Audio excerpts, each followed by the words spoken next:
We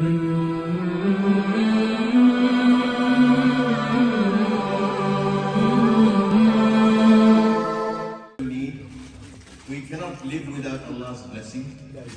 We need, and we have a lot of blessings, we don't always count. Allah says in the Quran, أعوذ بالله من الشيطان الرجيم بسم الله الرحمن الرحيم وإن تعدوا نعمة الله لا تحصوها. If you started counting the blessings that you enjoy from Allah, you will never finish. And I was listening to a khutbah in Jeddah because I was there for 20 years. I was working in an international organization there. So this place I went to on Fridays used to have khutbah in English. All other masjid, this was a dawah center, a multinational dawah center. So the man said, the khatib said, you are all millionaires. So I started thinking what he's going to, how he's going to connect. How is he going to make me millionaire? Then he said, if I pay you $1 million, will you give 2 eyes to me? Then I realized, this is something gift from Allah subhanahu wa ta'ala.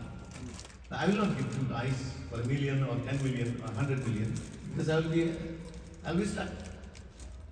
So that means we need to thank Allah for the 2 eyes, for the organs that's working. We can hear, we can sleep, we can eat. These are things many people don't have enough to sleep. They have depression, they have to take medicine to sleep. They have many relationship problems, they have broken families, and all the things that they have that we do not have, they are suffering from and we are not. We should be thankful to Allah. But just think about hand folding in front and leg folding at the back.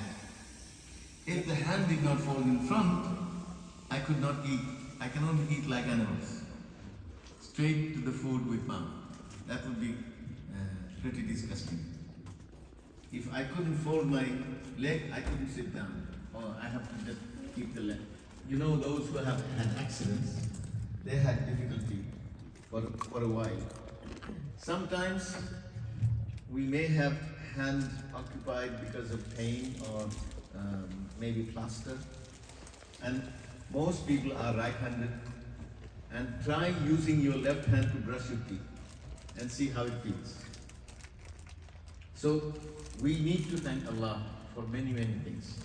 We are safe, Gazans are not safe.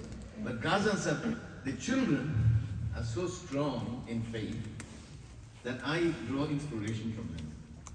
One child is saying, a girl, possibly 7 or 8 years old, she's saying, my father is shaheed, so he is out of this pain. Allah's guest, and I am happy that he has given his life for faith. Another boy, 7-year-old, is saying, Allah is most kind. If I'm in difficulty, I do sabr and I gain. If I am in ease, I do shukr and I gain. So from there I made it sabr in pain, shukr in gain. If these two are in our lives, there is nothing that can disturb us. There is nothing that can disturb us. Think about the Prophet ﷺ's time. We will have some pain, but we have much, much less pain than a lot of people who are going hungry. Millions and millions of people going hungry. I saw a poster. I'm going to say some bits and tips kind of things that will remind us about valuing life and thanking Allah for it. In fact, Allah says, وَأَمَّا بِنِعْمَةِ رَبِّكَ فَحَدِّثْ. You should talk about the blessings that you enjoy, not the blessings you have not been given. Allah is saying, talk about things that I've given you. ثُمَّ لَتُسْأَلُنَّ يَوْمَئِذٍ عَنِ النَّعِيمِ. On that day you will be asked about all the blessings that you enjoyed but didn't remember who gave it. So we will be asked about it and we should talk about it. Allah has given me hands, Allah has given me faith, Allah has given this place that we can gather together. Part of this place why I like is that it is a multiracial, multicultural, multi-ethnic. That's what Islam is. Islam is not ethnic Islam. Therefore, we should have Muslim friends from other ethnic communities. If we do not have friends, then we should start one. Because it is not good to be only with my kind. This is segregationist, and the ummah that the Prophet ﷺ built is not like that. 90% of Sahaba who moved away from Arabia to different lands for business and da'wah and settled there, married there, and their children do not speak Arabic anymore. So we need to reflect on it, that the multiracial component in our hearts, if we feel like Muslim, an African is my brother, and a Far Eastern is my brother, a white is my brother. Malcolm X, read Malcolm X's autobiography. He will tell you by one Hajj changed his mind. He was thinking that white people are all devils because they are so oppressive to black people. But when he went, he said all colors ate together, lived together, respected each other, loved each other. That's where I found real Islam. In Hajj, he found real Islam. And he said, I didn't see any iota of discrimination or superiority. Skin color has no value in superiority. Why? We came from Adam and Eve. Same parents. Even within the same family, you will have different colors of skin, different facial structure. So why we come from same parents? Our humanity parents are Adam alayhi salam and Hawa alayhi salam. And the ummatic parents, Allah says, Millata abikum Ibrahim. Your national father is Ibrahim. There is something behind it too. Ibrahim alayhi salam, after Ibrahim alayhi salam, all the prophets came in his family. He had 2 sons. When he was 80, he had Ismail. When he was 86, he had Ishaq. Okay? First wife had the second son, and second wife had the first son. And the second wife and the Ismail alayhi salam baby Ismail, Allah said, take them to Makkah and leave them there. It's very difficult for a father. Just think about your own first child. And if Allah told you, take your wife and son and leave them there, and you come back, it would be hard for both. This is what happened because Allah's plan was from that family will come Muhammad sallallahu alaihi wasallam. All other prophets came from Ishaq alayhi salam. Can you see now Allah's plan? How He is the father of Ummah. Millata abikum Ibrahim. Your ummatic father is Ibrahim alayhi salam. So we need to understand that. We also need to understand that Ibrahim alayhi salam didn't know how he will survive in the fire when he was thrown. But he knew Allah will find a way. What did Allah do? So when we are in difficulty, we should know Allah is there. Allah has not abandoned us. Surah Duha, Ma wadda'aka rabbuka wa ma qala. Read Surah Duha. If you are feeling disappointed, depressed and anxious, read Surah Duha and read the next Surah, Surah Nashr. Okay? So these are supportive of Rasulullah sallallahu alaihi wasallam when he was feeling that Allah is not revealing things, so he was feeling anxious about it. Okay? So we need to think about Ibrahim alayhi salam being thrown into the fire. Allah told the fire, and look at this, Ya nar, O fire, Allah is addressing the fire. Kuni bardan salaman ala Ibrahim.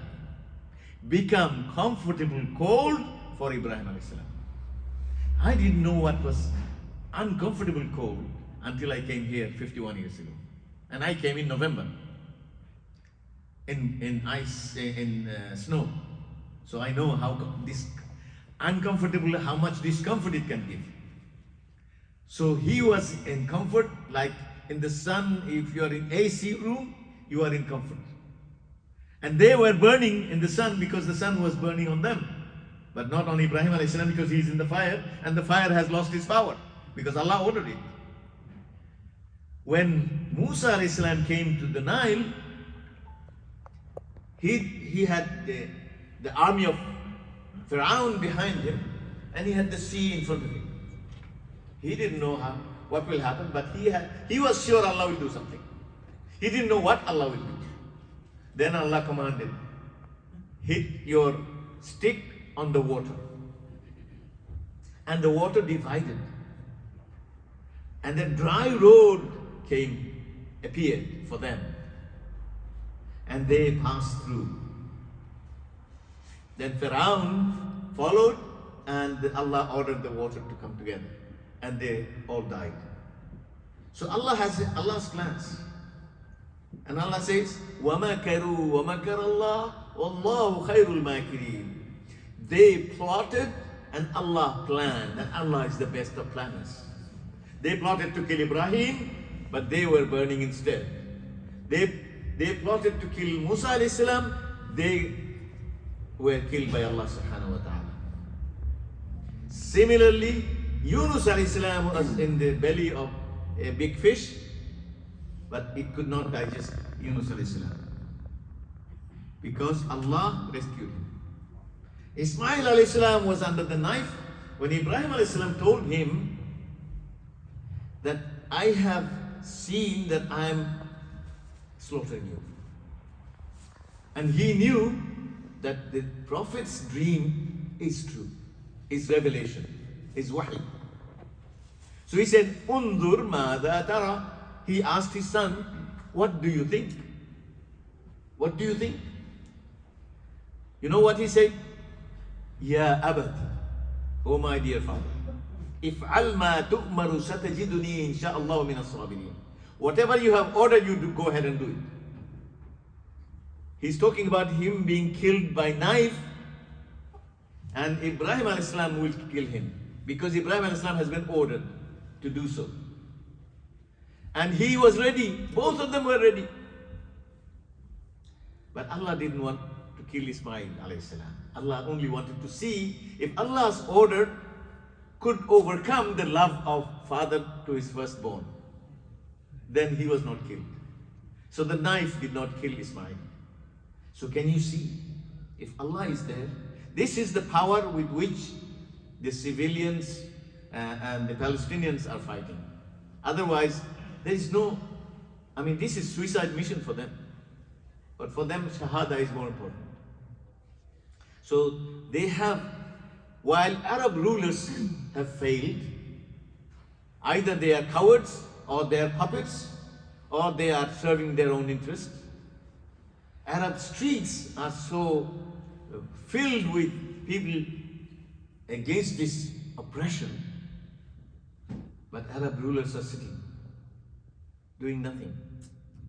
So you have to see also in terms of what's happening in Gaza. I pray in sujood, I say, Allahumma ansuril mustada'afina fi Gaza. Allah help the oppressed in Gaza. And Allahumma ansuril mustada'afina fi kulli makan. Everywhere, all the oppressed people, Allah help them. And I said, Allah alayka al-zalimin. The zalim is your business, you deal with them. Because we can't. Civilians cannot. Be careful about what you speak. Don't express your support for Hamas. Even if you like them, keep your mouth shut, because it will cause you problem. Or Palestinian Islamic Jihad, don't say, because you don't want to break the law and create another problem on this problem. And so, therefore, we have to do what within our power we can do. So, what I want to say is that we need to hold on to Allah and Rasul.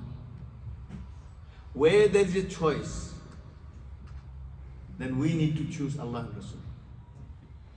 And Allah and Rasul should be supreme in our lives, in our thoughts, in our priorities, in our actions, in our preferences, in our acceptance and rejection. If Allah said accept, I accept. If Allah said reject, I reject. And whatever Prophet ﷺ said is also from Allah. How do you know that? Quran says that. وَمَا يَنْتِقُ عَنِ الْهَوَىٰ إِنْ هُوَ إِلَّا وَحْيٌ يُوحَىٰ. He does not say anything from himself. He says what is revealed to him to say. So anything that the Prophet ﷺ said, all the hadith, Sahih hadith, they are all from Allah. Because Allah is testifying. So this way, what we need to do is, number one, we become better Muslims by learning about Quran and Hadith. And the life of the Prophet ﷺ. And then we are born Muslims. Right? So that means by chance Muslims. Let's move from that by chance to by choice. We can choose Islam for ourselves. And my mother doesn't have to say, have you prayed? Are you reading Quran? Are you understanding it? Are you following it? Are you always up to it, on top of it? So I don't need that, because I have chosen it as for my lifestyle. So when there is any compromise coming, don't compromise. So that's number one. Allah and Rasul, this is what I call self-leadership. If you want to lead others, lead yourself first. This is self-leadership, is building myself as a good Muslim, competent Muslim, caring Muslim, loving Muslim, and somebody who also cares about non-Muslims who need help. Because a helping character is a Muslim character. If we are not interested in helping, then one part of my faith is closed. I am closing it. And never ever think that any racial group is superior or inferior. Only taqwa is, inna akramakum indallahi atqakum. So number one is self-leadership. Number two is family leadership. Meaning, if you are among the children, among the boys here, if you have younger brother or sister, do you know what your position is from Allah? You are leader and teacher of your younger siblings. So be good leader and be good teacher to them. All of us who have any younger brother or sister, anybody younger, sibling, we are leader and teacher to them.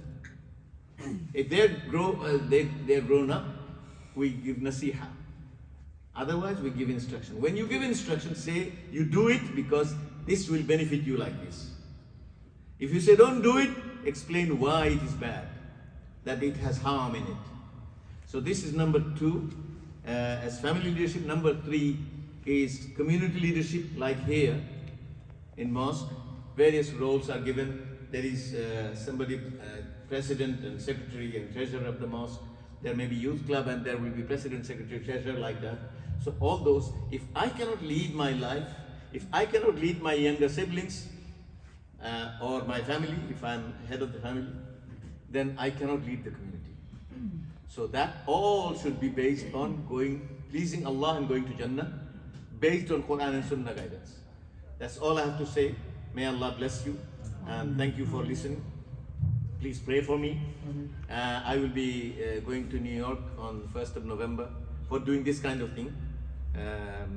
They have the Islamic organization there invites me twice a year. So I'll be going there, and therefore second Jummah that I come, I will not be here. I will be doing Jummah in New York, inshallah. So make dua that I go there, I do it sincerely, and I come back, and I will be happy to join fourth Jummah here, inshallah. Thank you very much. Assalamu alaikum.